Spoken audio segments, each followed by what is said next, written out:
if you can tell us the fundamental difference between a criminal case and a civil one. So if you pick criminal trial and civil trial, the fundamental thing that you need to understand, the consequence, the outcome of each one of them. Each offense has what the lawyers will call elements, Yes. ingredients. If a person is convicted, Yeah. what factors usually influence sentencing? They have what they call sentencing guidelines. Okay. So as to control judges. Okay. The judge would have to consider to make a determination whether or not that sentence is appropriate. Is he a first-time offender? Do you want to send deterrence? Is this something that you want to use to send a message? I'll tell you a story. You blindfolded me and said, come and fight with a prosecution that knows what they have. You've tied my hands behind me and say, come. And you call that fight a fair fight. No, it can't be. It can't be. So, forceful, even though the prosecution came, opposed the application, in the wisdom of my Lord Justice Chebafo, he said, no. I think that a strong case has been made. Yeah. So eventually he referred the matter to the Supreme Court, which now became the Supreme Court decision and now became the foundation for disclosures in criminal matters. Yeah. Her Ladyship Chief Justice of Akufo decided to move it from just a decision of the Supreme Court to practice directions. Yeah, you did very well on that one. That, for me, was, and I've always said, hard cases make good criminal law. You only need a judge who is sober to reflect on the argument lawyers are making and see that this argument will be good for the realm. I recall at that time, incidentally, the person who opposed that application at that time was my own criminal procedure lecturer. So when we came to court and we raised it, I remember my criminal procedure lecturer said, but Edudzi, this is not what I taught you. In the criminal procedure class, I remember telling you that, and I mean, because they were our lecturers, we had become fond of them. They knew us by name and others, They said, but Edudzi, this is not what I told you in criminal law. That there are two modes, trial summary and trial on indictment. Is this one trial by indictment? Why are you asking for disclosures? Is that what I taught you? So the Act 30 that draw the distinction is a 1960 legislation. Old. Before 1992 Constitution came. So now we are 1992 children. But I remember when we made that argument, something interesting happened. When we did, the affidavit in opposition was deposed to by a very senior state attorney, Richard Jambibi. And I remember, I still remember vividly, I think paragraph 12, when they said, the things that I'm saying are not constitutionally permissible. And that this. So on my feet, ably, anchored and strengthened, fortified by my senior professor, Tadio Sorry. I call him Prof. Because he was for first accused and I was for second. Right. But it was my application. So he was behind me. You and Tadia's coming together against any judge is a different matter altogether. Very well. So I remember that when they raised that constitutional matter, I said, Lord, in this case, I want to invoke Article 132. And 132 says that in the course of any proceeding, if an issue of interpretation arises, the court must stay. And the Supreme Court. Exactly. Yeah. So I said, my Lord, at this point, I am saying that this is what the Constitution says. And this is the interpretation that are placed on facilities, opportunities, among others. They said, no, Act 30 doesn't allow this, this, this. So, my Lord, at this point, we are trying to urge on you. So, my Lord said, Abba, Council, why are you bringing Article 132? It's human rights. So, the High Court has the jurisdiction to enforce human rights, Article 33. So I said, look, my Lord, the Supreme Court in Abnaka versus ADB had taken this view, even though it was Article 18.2. So I think he saw wisdom In that. and said, look, he will stay proceedings and refer to the Supreme Court. That eventually became the disclosures. Right. And one of the things I've always said is that the manner in which that trial was going, we felt a strong urge to challenge the other, to challenge the received learning at that time. And again, I always say, you need a bold, courageous judge. Yeah. Any other judge could have said, you know what, this is how we do it in this town. Summary trial, go ahead. But I always salute my Lord Justice Cheba for that.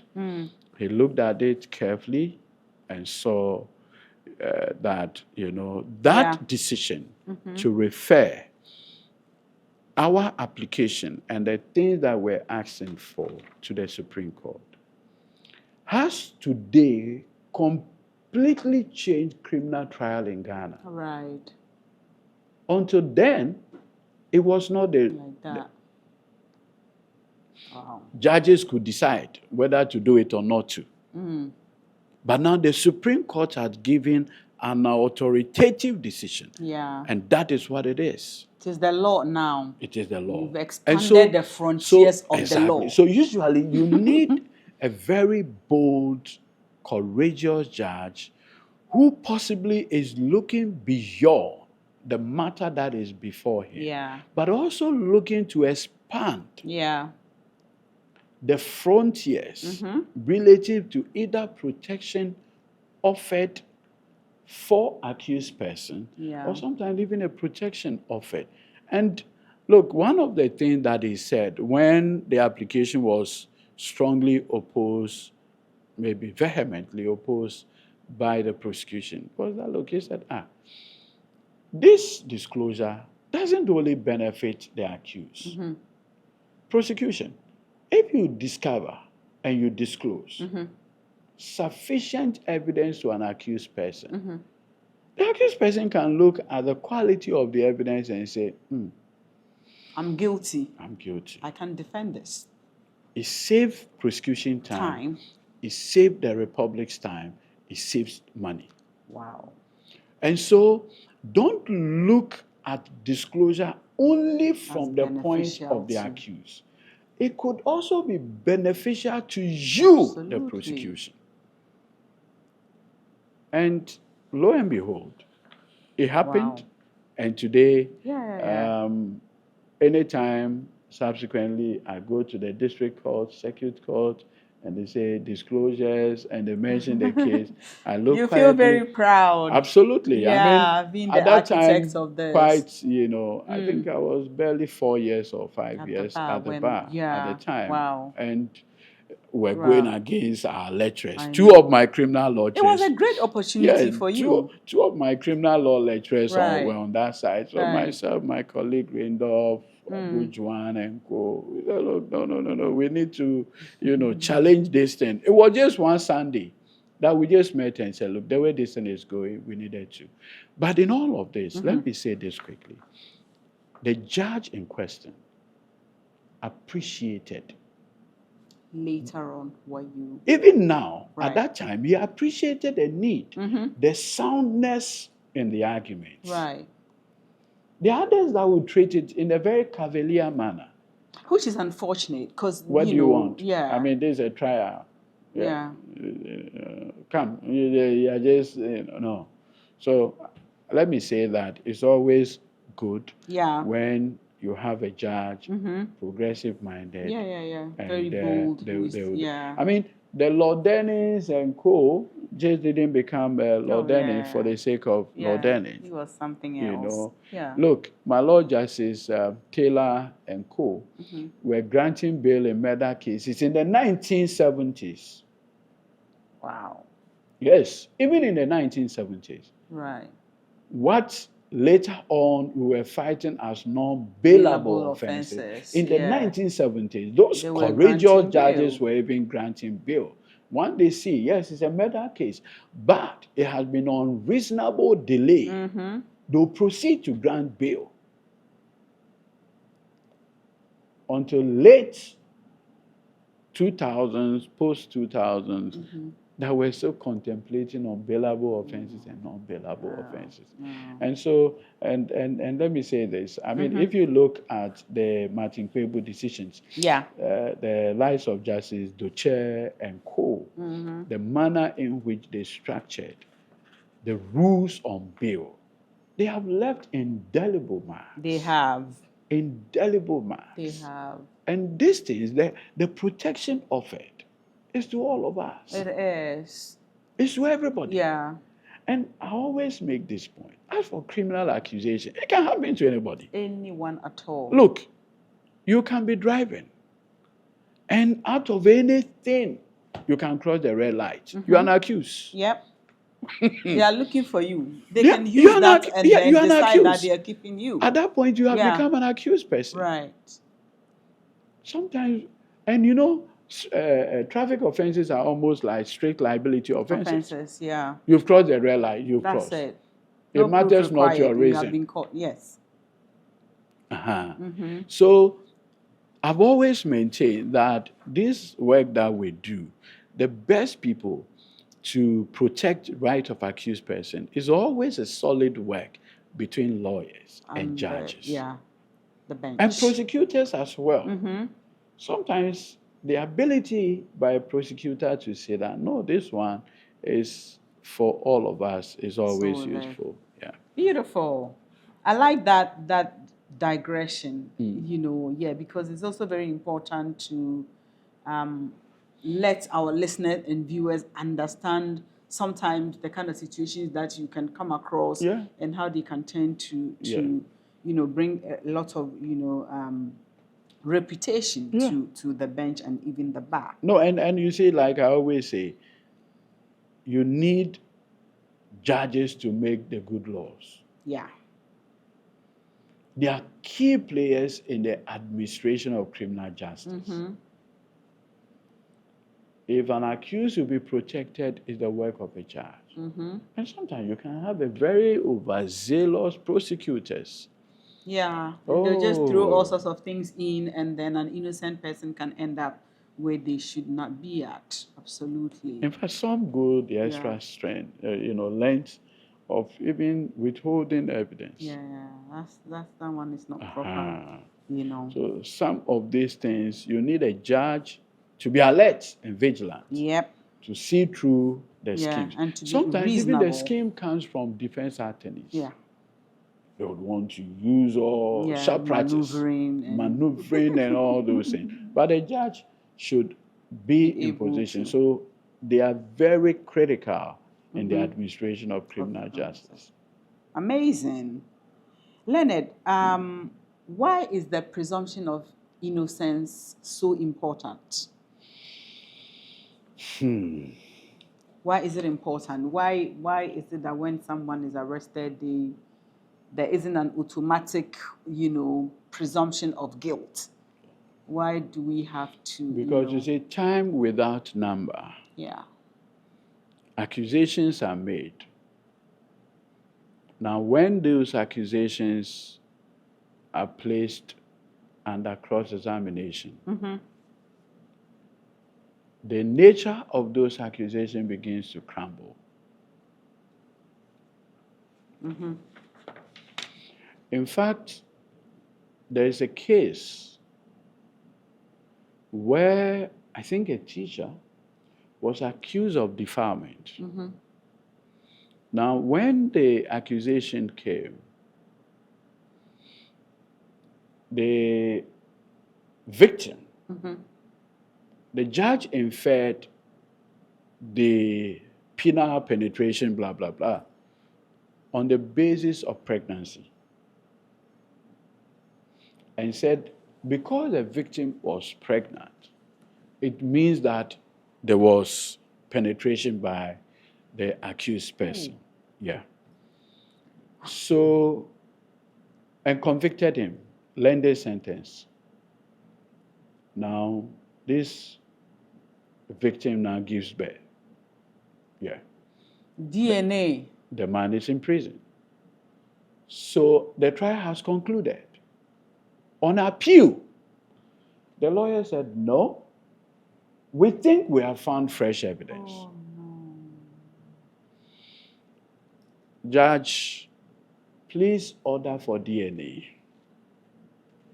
Goodness.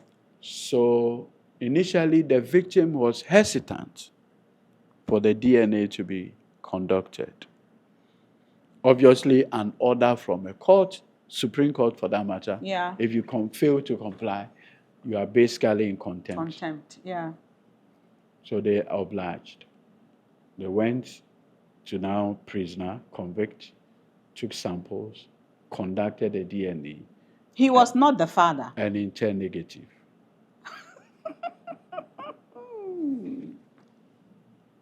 Yeah. In Ghana here. In Ghana here. So the court had no reason than to immediately order his release. And not only that, because if you read the judgment, the judge said, the evidence of the pregnancy is further proof that in fact there was. But that was actually a big mistake, because if the judge did not add that the evidence of a pregnancy is to the effect that there was penetration, though if they concentrated on other means of establishing that there was penetration, other than the pregnancy, the conviction would have been right. Because it is not every penetration that leads to pregnancy. But you see, usually when it is your word against my word, the judge had to rely on other factors to come to that conclusion. And he used the pregnancy. So when the DNA came and it showed that there was no match. It couldn't have been the guy's. It couldn't have been. The foundation of the conviction had to what? So I think either my Lord Kwaman or one, in referencing one of the decisions by the House of Laws, actually said that the courts must always exercise a lot of restraint in sexual offenses, because time without number has shown that such victims can even level the accusations against accused person for no reason at all. That's true. For no reason at all. Yeah.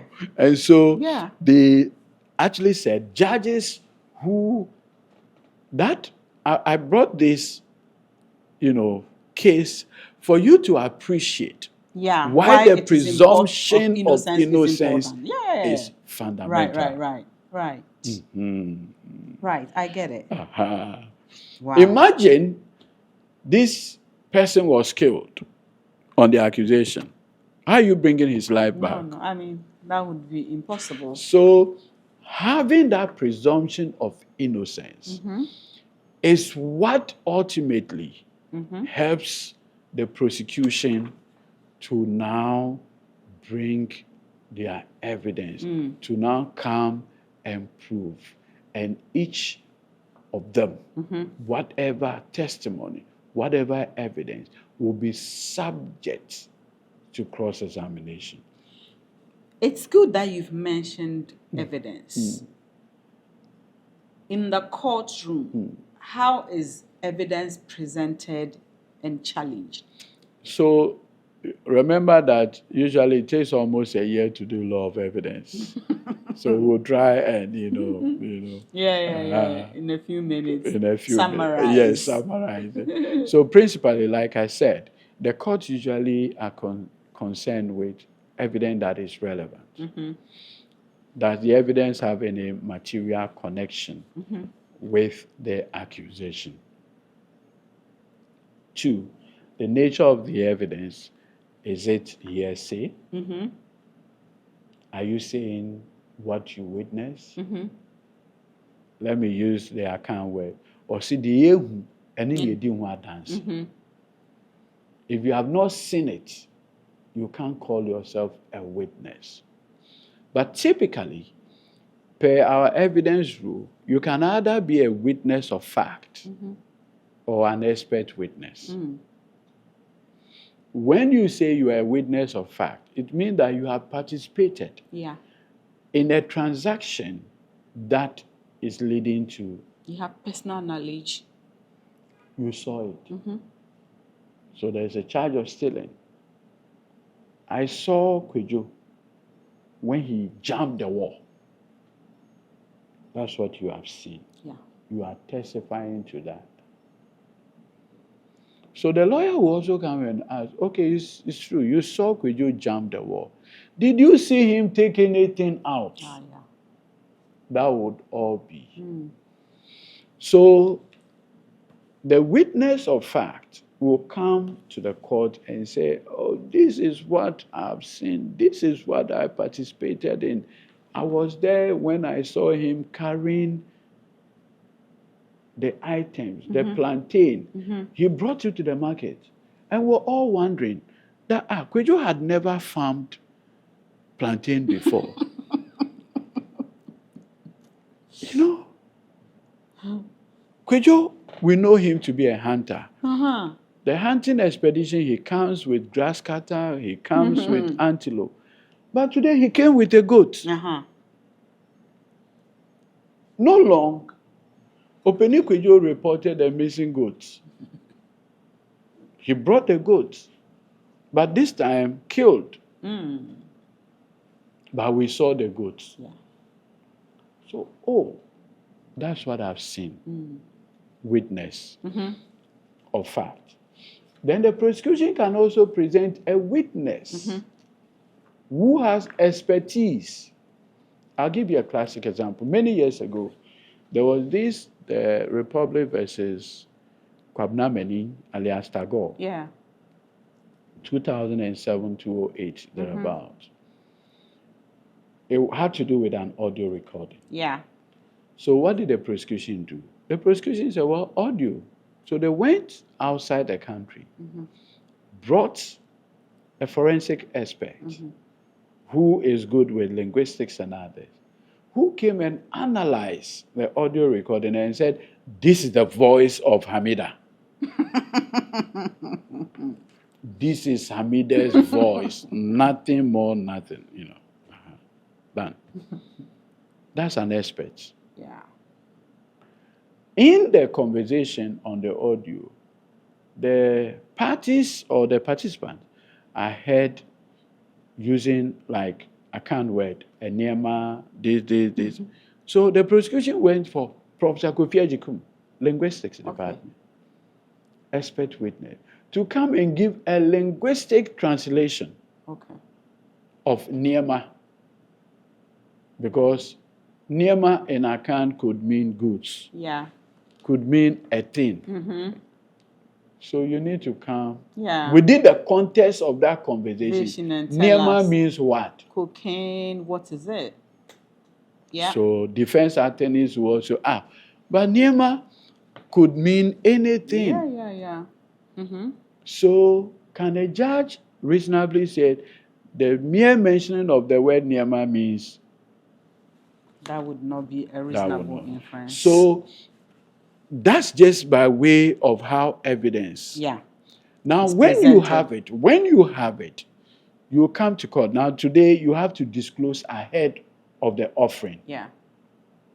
Now, at the point when you want to offer it, once you show, the court will usually say, lay a foundation.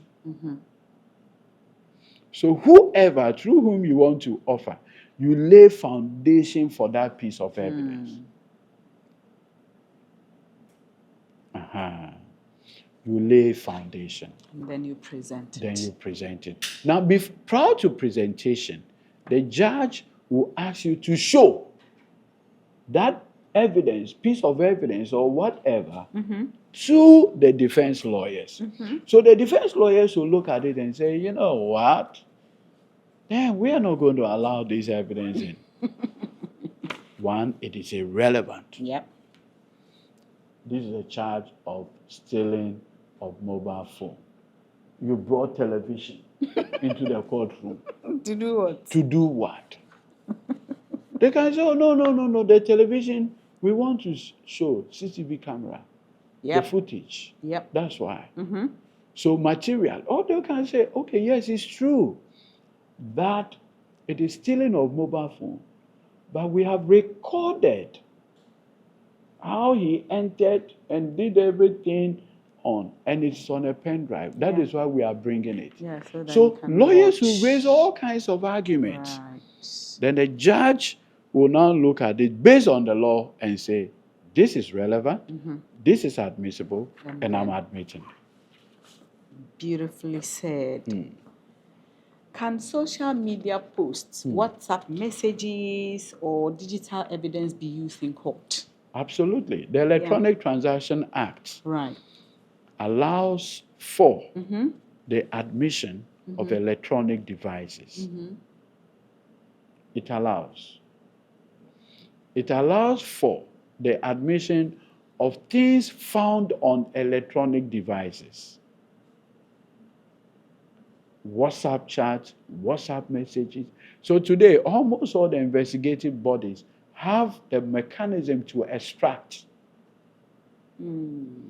I remember I was involved in a major investigation, I think between 2017 and 2024, where the investigators took my client's phone by a company called Crow and Associates. They are into digital forensics. So they took it to their London office, extracted everything on my client's phone, his WhatsApp, text messages, everything, and brought it. Wow. So eventually I had to go and pick the digital devices from the CID office, And so all of these things are, and always know that the court usually place great emphasis on digital footprints. Yeah. And I mean, where we've gotten today, to, technology, you can do the police without. may be investigating you for a certain offense that they believe is linked to maybe your mobile phone wallet. So they will go to the court for a search warrant. The search warrant will be served on your service provider that provide his Momo account. In the past 2 years, we want to see how much money had come to him, where the monies were coming from, blah, blah, blah. They can see it. I'll tell you, there's a U.S. Supreme Court decision where this gentleman was convicted for robbery. Okay. He was convicted for robbery. Now, when he was arrested, he told the police that the place of the robbery, he never went there. He never went there. So the investigators needed to rebut that claim. Yeah. You know what they did? What did they do? They quickly went for his call logs. Right. All the calls he's made. Right. And connected to the nearest cell mast. And found out that his claim that he was never there was incorrect. Because just after the robbery, he placed a call. And the nearest cell mast was closer to the location of the robbery. So when he testified that he never went, the rebuttal evidence was a call log obtained from the service provider showing that the nearest picked a call from. Wow. But you see, he got his conviction set aside because the investigators obtained the call information from the service provider without a warrant. So, the fruit of the poisonous tree. Right. You know, yeah, the fruit of the poisonous tree. But the Ghanaian Evidence Act is a bit silent on that. We are still evolving. Section 51, 52 focuses more on relevance. Yeah. How you got it may be immaterial. Doesn't matter. The common law, illegally obtained evidence may be a subject. Yeah. But in this case, it's admitted. The court will now determine the weight to place on it, to attach to it. And so that's just a bit of a wrap-up on how the judges will go through the evidence, is offered, it is objected, is challenged, and sometimes, look, if the evidence is, not admitted, it is rejected, it is marked R. Yeah. And that is it. Yeah, it's gone. Unless you appeal it and a higher court says, no, the rejection of that piece of evidence is wrong in law, then they can restore it. In the Court of Appeal. In the Court of Appeal. Okay. Wow. We've done very well. So now we need to move to judgment and sentencing. Very well. So what happens once both sides have presented their case? Okay. So maybe just because we are dealing with criminal law, so that accused persons or practitioners will appreciate the learning. You see, once prosecution brings all their witnesses and they are also cross-examined, the prosecution gets to a point where it says, I have closed my case. Yes. The moment the prosecution says, I've closed their case, the accused person has some rights, let me call it, under Section 173 of Act 30, that's the Criminal Procedure Act, to make what is known as a submission of no case. And once the accused person makes that application, the court should permit the accused person, even though it says may, the court will say, okay, make it, and ask the prosecution to respond. If you look at Supreme Court decisions from the Republic, Ali Kassina, right to the Republic versus Michael Asamoah, quite recent Supreme Court decision on those matters on submission of no case. The judge is really not bound to give reason. The judge can look at all this and said, to my mind, I'm upholding the application. I'm upholding the application. Or to my mind, a case has been made. So a prima facie case has been made. Let's hear you. Open your defense. Yep. Now, once that happens, the accused will be called upon to open his defense. Now, an interesting conversation had come up based on the rules that at the beginning of the trial, can the court, for instance, demand of the accused person based on the practice direction to know the witnesses he wants to bring because of the presumption of innocence, the right to remain silent. Okay. And the presumption of innocence. What happens?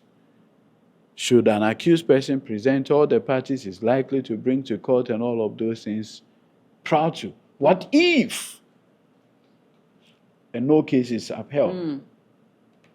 So there are two schools of thought. One school of thought is that, you know what, until the accused person is called upon to open his defense, silence in class. He's not supposed to tell you whether he has anybody, what is it? Or not. Silence in class. Another school of thought says, look, for case management purposes, and just so the prosecution knows, but always remember that the right to remain silent is sacrosanct. When a prima facie case is made, and you still decide to remain silent, that prima facie case can be a basis for your conviction. The court, based on that prima facie case, in the face of your silence, can proceed to convict you. Right. Because at that point, the reasoning is that the prosecution had moved the accusation from the realm of suspicion. Prima facie. That's what it is. Has been established. And on that basis, if you remain silent, they can go ahead and convict you on that. Wow. How does the court determine guilt or innocence? Okay. Well, I have never been a judge. But now you are you are the judge today. Absolutely. So, but because I've acted as defense attorney for all these years, you look at the element. I recall there is a case I did. My client was charged with defrauding by false pretense in a land transaction and money laundering. So the prosecution presented 3 witnesses. The first prosecution witness that came was the director of the company that brought the accusation. So under cross-examination, I said, no problem. You, have a look at this document, which was the contract for sale. He looked at it. I said, who signed? He said, I did. I said, okay, thank you. Can we have it admitted in evidence? It was. Then I asked him again that prior to you purchasing this land, you did due diligence. Is that correct? So that is correct. You went to this law firm to do the due diligence for you. Is that correct? He said, that is correct. Have a look at this land title certificate. Did you have the benefit of seeing it? So yes, I did. I was okay. Did you do a search? He said, yes. What did the search tell you? Is he a copy of the search report? He said, that is correct. I said, my Lord, I want you to admit it through him, tendered through him. It was that. I said, read so and so paragraph of the search. He read it. At all material time, it showed that every representation made by my client is evidenced by the search. So why the charge? The transaction soured at a point. So, okay. They brought a charge of defrauding by false pretense. What helped us was discoveries. Because the discovery process allowed all these documents for us to ask all these documents. So under cross-examination, once I confronted them with it, so based on that, I said, this one, I'll do a submission of no case. Yeah. And the judge upheld it. And so if you look at the element of the offenses and the cross-examination that you've done, you can come to the conclusion that someone is either innocent or be an acquittal. Yeah. You can come to the conclusion that reasonable doubt has been raised. In this, like the case I told you, because you said it was defrauding by false pretense, because you said funds parted ways because of a fraudulent representation, what was the nature of the representation? That the land didn't belong to me. But your search shows that at all material time, it did belong to me. In my name. Yeah. Just another family came claiming ownership. That does not mean that at the time people can always challenge. Sometimes even there's no basis, but someone can just, Exactly. Wow. So, just so you know, defense attorney, prosecution are supposed to assist the court. To make a decision. And so usually by the time, and that's why you see they'll ask you addresses and all those things. There's a principle of evidence law, burden of proof, then the burden of persuasion. You see, in a criminal matter, the burden of proof is on the accuser. You are accusing me. Presumption of innocence. So you assume the burden to prove your accusation against me. Now, through that, you offer pieces of evidence and others. Once you are done, you move to the next, the burden of persuasion. My Lord, this is the evidence I put before you.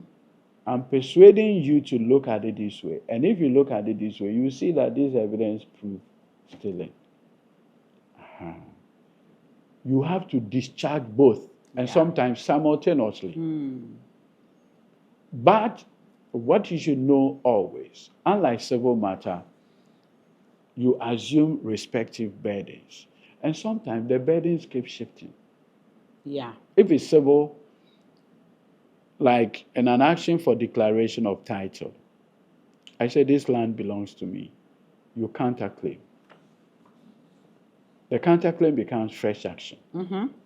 So you say, oh, this land belongs to me. I say, no, it belongs to me. It's a counterclaim. Fresh action. Yeah. You now have to lead evidence. Yeah. To prove your ownership of the land. Yeah. But like we always say, you do not win on the weakness of your opponent's case. Yeah, but on the strength of your own case. Yep. So in this case, you are the one positively asserting the ownership of that land. You must prove it. But like in the criminal one, you are the one making the accusation. You assume the burden. Yeah. I'm here. You are saying this, so go ahead. Yep. If a person is convicted, what factors usually influence sentencing? So usually in some countries, they have what they call sentencing guidelines. Okay. So as to control judges. Okay. Sentencing guidelines. Here, the courts over the period have developed rules on sentencing. And so usually what happens is that upon conviction, and I remember there was a client of mine that was, so the judge asked, counsel, before I proceed to pass my sentence, I want to hear you plea in mitigation. So I was on my feet. I said, oh, my Lord, my client is a first-time offender. My client has not done that. My client, did not waste the time of the court. My client did not do this. My client didn't do that, blah, blah, blah, blah. So the judge finished and said, okay, I've heard you. Prosecution was that the prosecution said, my Lord, we need to send a strong message to the public. You need to give a sentence that will serve as deterrent. These are all the things that the judge would have to consider to make a determination whether or not that sentence is appropriate. Or not. Is he a first-time offender? Do you want to send deterrence? Is it something that you want to use to send a message? I'll tell you a story. Yep. A case I did. Many years ago, my senior asked me to go and do a narcotics case. Quite young lawyer at that time. So we did everything. And my clients, the circumstances of the narcotics made it a bit of a difficulty in terms of defense. So we said, okay, if we plead guilty and not waste the time of the court may be lenient and give us a smaller time and others. Right. My senior those days would say, you're on your own. Yeah, you're on your own. I mean, you're a lawyer, so you're on your own. Yeah. Yeah. So I had conference with the client and said, okay, today, you swallow the thing, and so it looks like the things are overwhelming in terms of possession, and there's also no lawful reason or authority for your possession. So we think that we should, approach the court and maybe end it so that so that we will get some lesser. Yes. I was very confident that with this bold initiative taken by my client, things will look good. Yeah. We finished everything. Immediately, the judge said, okay, counsel, before I proceed to pass sentence, even though your client has pleaded guilty, I want to call the standards authority people to come and check. So in open court, they came. The substance, whether? Yeah. So apparently for cocaine, you need to check the purity. Okay. How pure it is. For the purposes of the sentencing. Then the judge proceeded. after the Standards Authority finished their work. Said by court. First of all, I need to send a strong message that we are not going to countenance anybody engaging in A, B, C, D, blah, blah, blah. Yes, I recognize the fact that counsel for so and so has informed the court this. Your yes. strategy failed. I recognize that he's a first-time offender. I recognize that he's this. I recognize that he's a person, he's a family, this. But we need to send a strong message to the society that will not countenance it. And looking at the reports from the Standard Authority and the purity, I think I have to impose the maximum sentence. So, I'm just telling you the unpredictable nature of our trade. Wow. Yeah. Goodness. Yes. I was shocked. My eyes just popped. I said, my Lord, what's happening? He said, no. We need to send a very strong message. So sentencing is something that you are almost, at that time, the plea bargaining, amendment to the Act 30 had not come. Yes, it wasn't in place. It wasn't in place. So, okay. Yeah, so now nobody can behave like that. I just can't stop. They take a deterrent stand. I mean, if there are guidelines, once I try to, No, these guidelines, like I said, have been formulated by the courts over the period. In the U.S. and the rest, they have specific sentencing guidelines that you must comply with strictly. If not, it makes it on easier. appeal, you do not only appeal the conviction, you can also appeal the sentence. Yeah. So an appellate court, I'll tell you another one, how this thing is so unpredictable. So there was this young man who, I think he was a land guard. You know the land guard people. So they went to a site, met a young man there, then as usual, confrontation. Guess what happened? This land guard pulled a cutlass, machete, took the guy's wrist off. It was hanging like this. So they brought him to court. They went through the trial. He was convicted, I think 5 years. These 5 years, he served the 5 years, but he had an appeal pending. He wanted a conviction taken off his record. So he was still determined to pursue the appeal. You know what happened? Oh, no. 5 years. So when he got to court... Don't tell me that you got an answer. You are coming. The justices of the Court of Appeal look at it, they say, you have finished serving your sentence. And instead of going home, you still pursue this appeal. Okay. Do you know the appeal is by way of rehearing? We are put in place of the trial judge. Look, the young man whose wrist you severed is a boxer. By reason of this, you have completely denied him of his trade. Blah, blah, blah, blah. You know what? We think strongly that we will impose additional 5 years.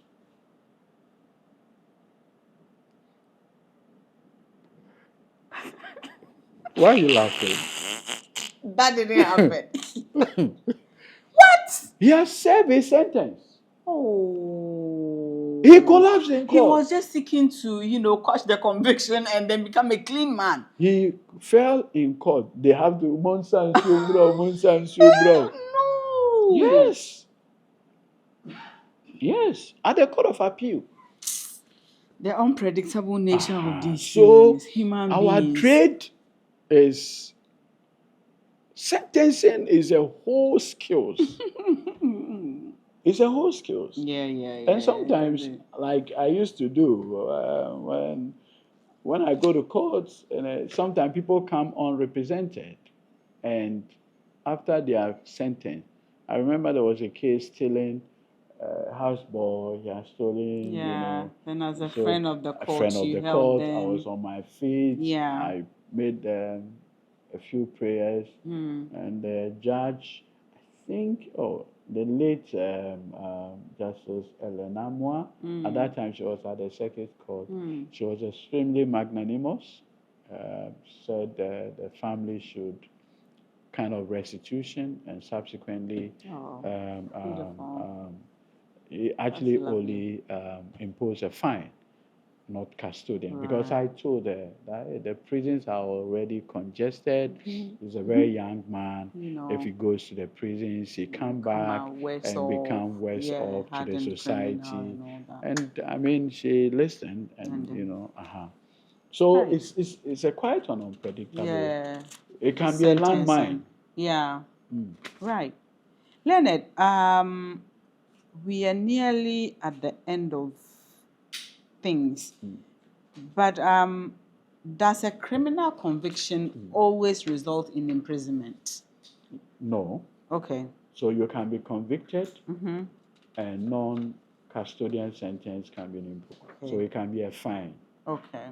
Now understand that a legislation has been introduced to Parliament, which legislation is going to introduce non-custodian community service, in the sense that a very prominent person in the society he has committed an offense.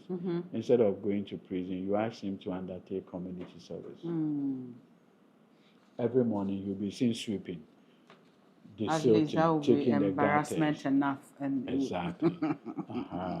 So, by the current legal regime, the judge on his own, and some offenses, the prison sentence are already circumscribed by law. So the judge is mandated to impose custodian. And I'll tell you an interesting story that I witnessed in the High Court in 2nd D. Right. I used to practice riding to 2nd D and Borga. Okay. Yeah, I used to leave Accra early morning, the first flight. By 7, I'm in Tamale. By 9, I'm in Borga. By 10, I'm in court. By 1, I'm on my way back. By 3, I'm in a airport in Tamale. By 5, by 6, I'm in Accra. I used to do Accra, Borga, Accra the same day. Wow. Yeah, I mean, we did serious, you paid your dues. It's quite. But this story, Chinese, involved in Galamsey, they were convicted by the circuit court. But the circuit court imposed a fine, and they quickly paid. Okay. The Attorney General people challenged the conviction, the sentencing. Okay. And said the 2019 amendment to the Minerals and Mining Act, the minimum is prescribed by law. So even if there is a fine, there might be conviction. And to the extent that the circuit court only imposed a fine, it was wrong in law. So these Chinese had paid the fine, went home. They came back to court, and the judge said, straight to secondary prisons. Wow. Yes. I was in court that day. The lawyer's countenance changed. Because the clients came from home. Oh, and now they're going somewhere else. So these things are quite, dicey, unpredictable. Completely. Really. Wow. Completely.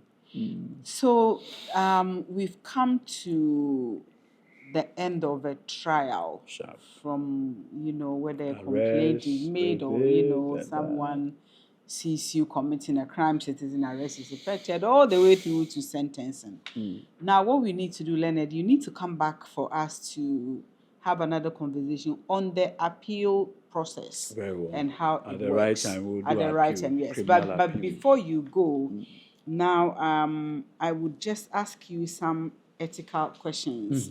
And the first one is that, is it better for 10 guilty persons to go free than for one innocent person to be wrongly convicted? Do you hold that? I gave you the example of the teacher, Yes. the pregnancy Yeah, being yeah, the yeah. That foundation. sad situation. Yeah. I don't do sexual offenses because you Why? raise ethical. Okay. For personal reasons, I don't do them. Why? I don't want to see the victims. Oh. I don't. So I It had can be terribly traumatizing, even for you. I know. So for that personal reason, Yeah. I don't do. Yeah. So I remember being approached by a good friend of mine. He said, "Look, a relation of his has been charged with sexual offense and convicted and sentenced to 20 years." I said, listen, I don't do it. Then pressure. I said, okay. I prefer the appeal because I don't get to see the victim. Right. I'm only going to review only records. So I said, okay, let me make an exception to. So I went through the records painstakingly. Then I noticed that there were so many gaps. Oh. So many gaps. So I asked the family, procure the records for me.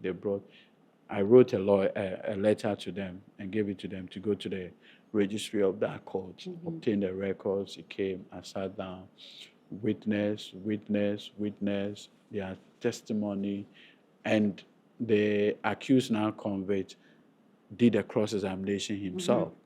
I went through each one of them, all the four witnesses, the medical doctor, the investigator, the victim, the mother. I took all their testimonies, went through, and the judgment. It was clear to me that the judgment is completely unreasonable. For criminal, this is unreasonable. So I quickly formulated my grounds of appeal, went to court, and I remember my Lord Justice Ereba, at that time he was at the High Court in Hope. We went through the process. On ground one alone, the appeal succeeded. Oh. The rest of the grounds, he said he wouldn't even mind going. Wow. Just on ground one. Wow. And there's 20 years was completely. So because you raise those ethical reasons, sometimes as a lawyer, you are put in a very tight corner. Your personal principles. Right. You want to also look at an accused person and this. Who knows, maybe a different lawyer could have taken this appeal up and couldn't have seen the grounds I was seeing. And will mean that the person would continue to suffer for nothing. So those ethical issues are quite serious. Yeah. Okay. Should public opinion have any influence on criminal investigations or trials? Ordinarily, public sentiment is a very strong and potent thing. It has the tendency to even skew conversation, particularly in societies where trial by jury. You can't tell the jury, don't look at your mobile phone. Today, elderly people, when you speak to them, they are on TikTok. Oh, yes. Some, they are on the... But sometimes they are sequestrated, like where they still have access to stuff, isn't it? They are watching the television, they are reading the newspaper, among other things. So you can have a situation where all these things are available to you. What is the public saying? So you require a situation where you are firmly grounded to ignore public sentiment. There's a recent judgment, and I wish I think I have it on my phone. I wish I could reference a portion of the judgment. Okay. You can try to find it. Yes. It was a matter that had a strong public conversation Okay. on the banking sector cleanup. Oh, okay. The Court of Appeal, in acquitting and discharging, so the High Court had asked the accused person to open his defense on a submission of no case. So he appealed the refusal of the submission. Of no case. Okay. The Court of Appeal said, look, yes, we are aware of a strong public sentiment expressed on the banking sector cleanup. But that's not the place for criminal justice. The place for criminal justice is that the guilt of the accused must be proved beyond reasonable doubt. Oh, yeah. That's the law. And to the extent that calling on the accused person to open his defense in the face of this evidence and glaring doubts raised, we believe that it's unsafe to call the accused person to open his defense. On this basis, the order calling on the accused person to open his defense is hereby set aside.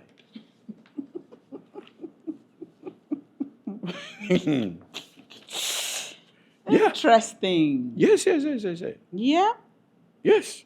Edudzi, what do you think? Does media coverage help or hinder the administration of justice?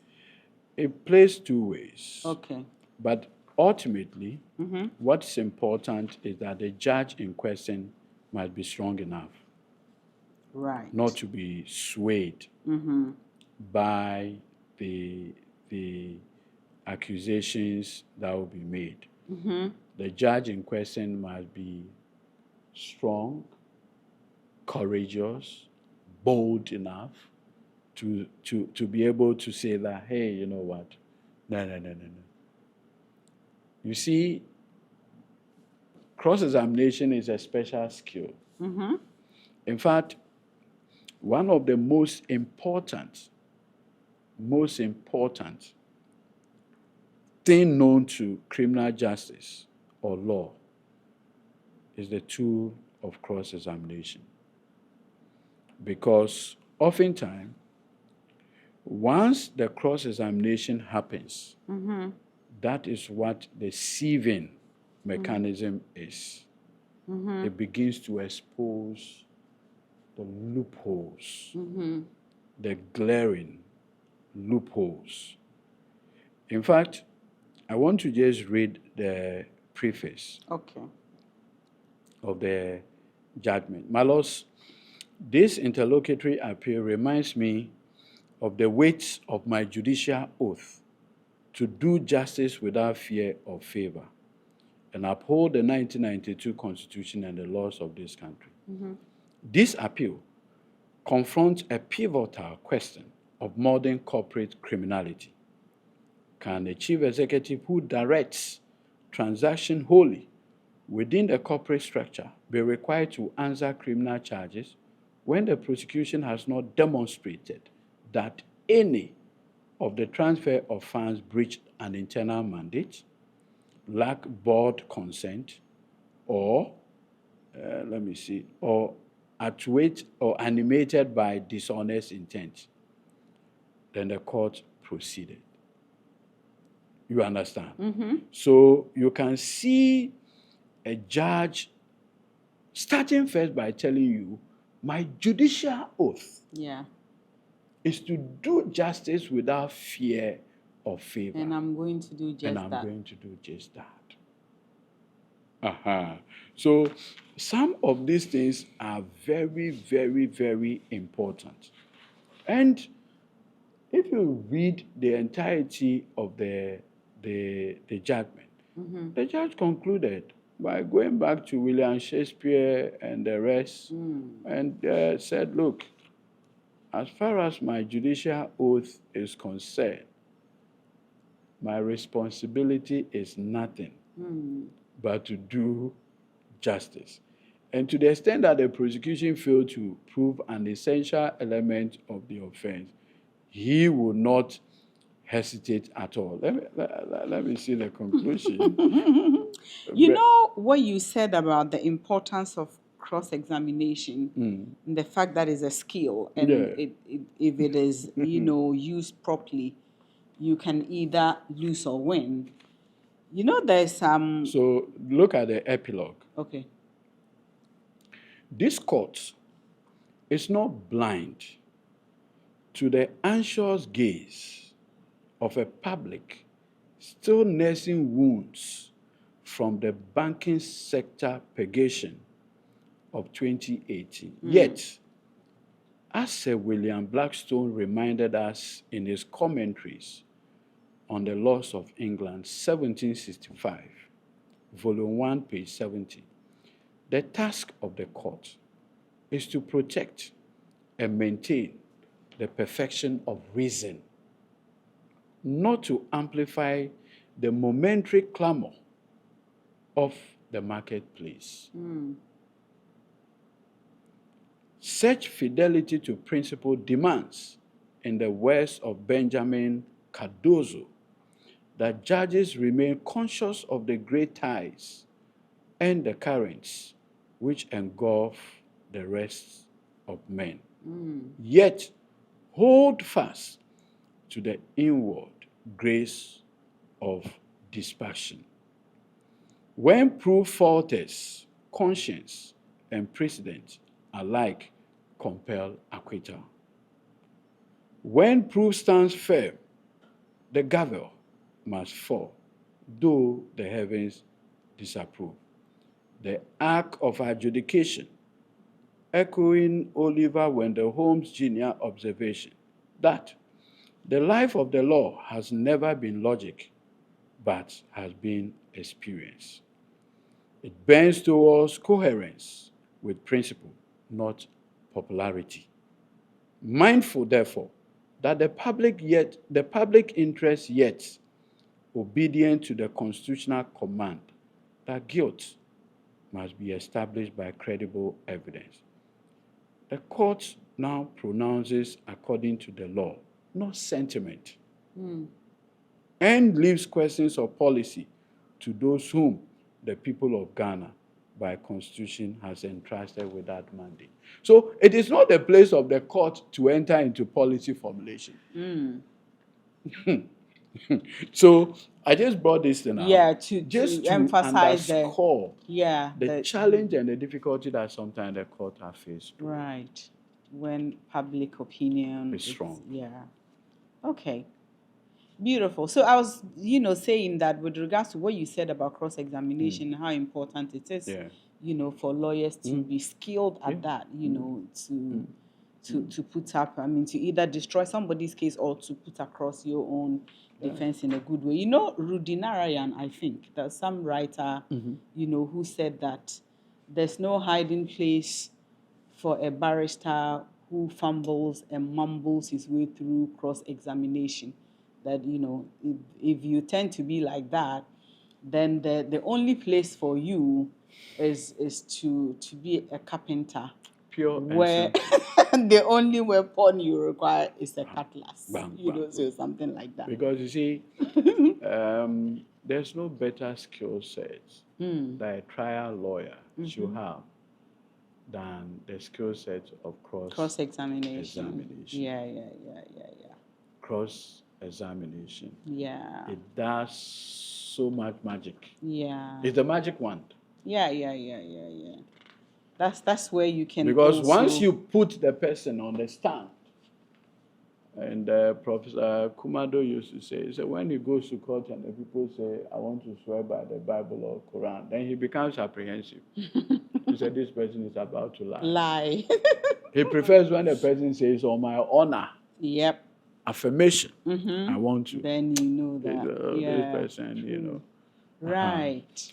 So Leonard, basically, yes, thank you so much. Thank you.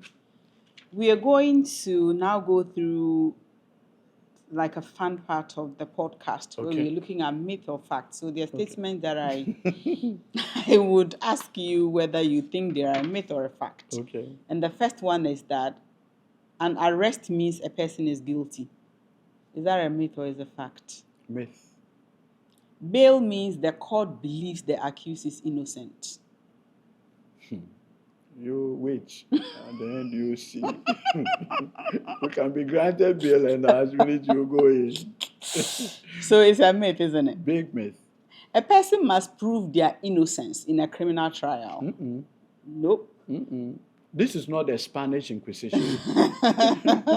Criminal cases and civil cases operate under the same burden of proof. No, absolutely a myth. If there's no eyewitness, a criminal conviction is impossible. Oh, depending on an expert witness. If the thing is largely documentary, a conviction can be sustained. A person who is acquitted has been proven innocent. That's what an acquittal is. That's a fact. Leonard Godwin, Edudzi, Tameklo. Yes. Thank you so much. Thank you so much. I truly appreciate this. It's been a brilliant conversation. Thank you. You know, we've done this, I think, for it would be like 2 hours and counting. Yeah. You know, so thank you so much. It's been quite educative, and I appreciate your presence and everything. And we're going to call on you to, come for us to have a conversation on the appeal process. I'll be on standby. Thank you so much. Thank you. You're grateful. most welcome. Thank you. Right.